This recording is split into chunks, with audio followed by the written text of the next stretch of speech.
చూస్తున్నాం. Phone tapping కేసులో మాజీ మంత్రి హరీష్ రావు, మాజీ డీసీపీ రాధాకిషన్ కు తెలంగాణ హైకోర్టులో ఊరట లభించింది.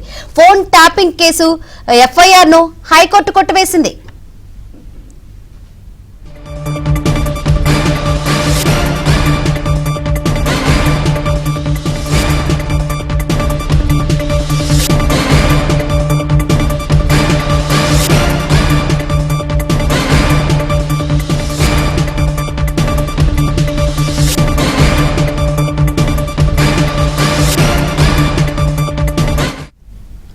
ఫోన్ ట్యాపింగ్ కేసులో మాజీ మంత్రి హరీష్ రావు, మాజీ డీసీపీ రాధాకిషన్ కు తెలంగాణ హైకోర్టులో ఊరట లభించింది. ఫోన్ ట్యాపింగ్ కేసు ఎఫ్ఐఆర్ ను హైకోర్టు కొట్టివేసింది. మరిన్ని వివరాలు అందించేందుకు మా ప్రతినిధి ప్రవీణ్ సిద్ధంగా ఉన్నారు. ప్రవీణ్, మాజీ మంత్రి హరీష్ రావుతో పాటు రాధాకిషన్ రావుకు హైకోర్టులో ఊరట లభించిందని చెప్పాలి. ఇప్పటికే పంజగుట్ట ఫోన్ ట్యాపింగ్ కేసులో అంటే 2 ఎఫ్ఐఆర్లు అవ్వడం జరిగింది.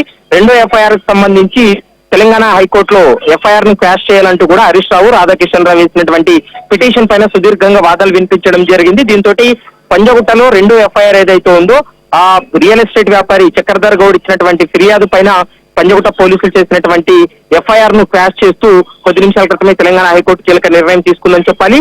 మరోవైపు మాజీ మంత్రి హరీష్ రావుతో పాటు టాస్క్ ఫోర్స్ డీసీపీగా పనిచేసినటువంటి రాధాకిషన్ రావుని ఈ ఎఫ్ఐఆర్ ను నిందితులుగా చేర్చినటువంటి పరిస్థితి కనపడుతుంది.